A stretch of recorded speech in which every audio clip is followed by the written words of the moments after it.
para 2025, eu quero que você se reencontre.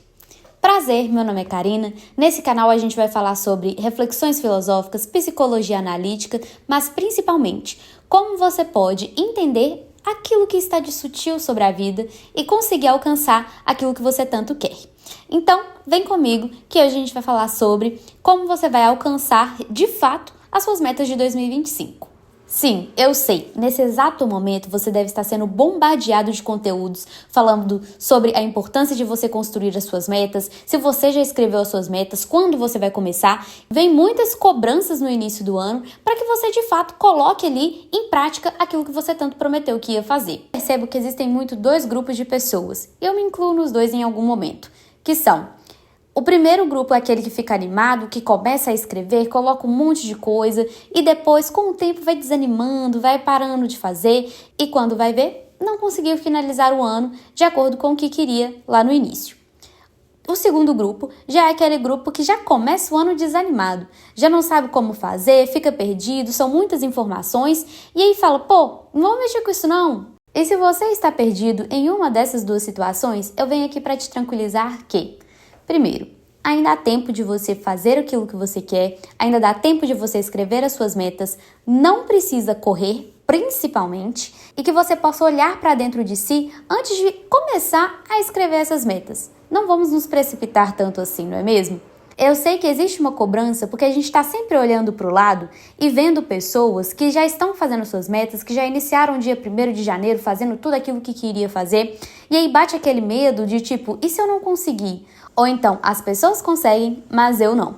Existem metas que a gente não considera no nosso dia a dia e que muitas vezes nem é falado, mas que é muito importante para construir a sua base necessária para você colocar as suas metas de forma prática. Existem dois tipos de metas que eu vou colocar aqui para vocês como metas práticas e metas sutis. Como funciona? As metas práticas são aquelas que você consegue ao longo do tempo visualizar um resultado. Por exemplo, ir na academia, você vai ter o resultado de ter um shape ou diminuir a gordura corporal, ganhar massa muscular, e aí você consegue observar ao longo do tempo. Você consegue também quantificar quantos treinos você fez, qual o tempo que você está na academia. Outro exemplo também de meta prática, ler livro. Li tantos livros no mês, li tantas páginas por dia, li tantos livros no meu ano. Os objetivos práticos, então, são aqueles que você consegue colocar em dados. Você coloca ali quantidade, tempo, enfim, você consegue visualizar e é muito importante, inclusive, celebrar essas conquistas. Mas existe um outro tipo de meta que são as metas sutis.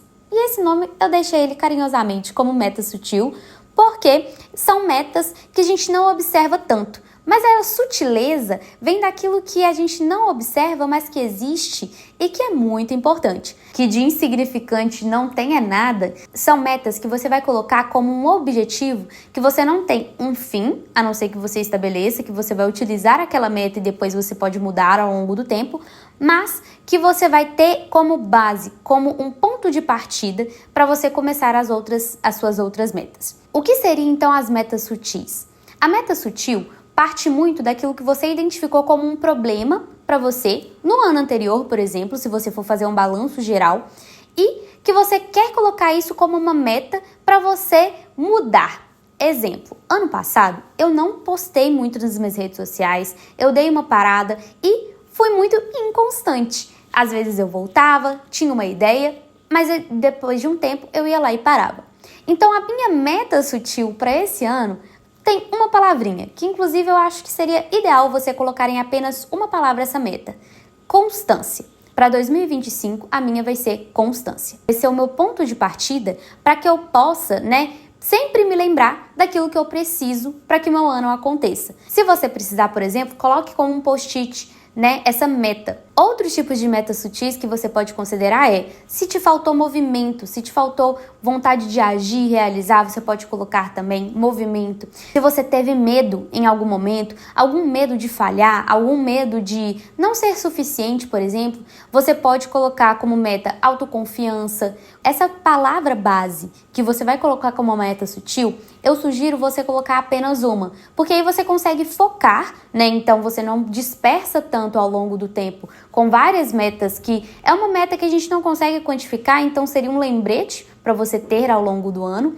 e ao mesmo tempo você vai ter aquilo ali como foco. E se você parar para analisar, uma meta sutil, ela faz você reencontrar consigo. Por quê? Uma meta sutil vai fazer você parar para pensar naquilo que te faltou, mas não com um olhar de falta necessariamente como se fosse algo perdido, mas para você mudar essa percepção e colocar como uma solução para algo que estava te faltando, para essa falta. Então a meta sutil, ela é um dos pontos que pode parecer fácil, mas ela vai precisar de você um reencontro. Quando você faz aquela reunião com você mesmo e coloca na balança de uma forma sincera, sem ser autocrítica demais, mas nem tanto boazinha, então encontrar esse meio termo para que você consiga balancear o que te faltou. E aí, quando você parar para analisar, você vai encontrar essa meta sutil, ela vai ser aquela palavrinha que vai te tocar lá no fundo da alma, aquela que te deixa mais vulnerável. Por quê? Geralmente, aquilo que a gente mais quer realizar é aquilo que vai tocar no nosso medo. E isso vai mais tocar no nosso medo porque a gente tem medo de que aquilo não aconteça. E olha que irônico, muitas vezes a gente paralisa.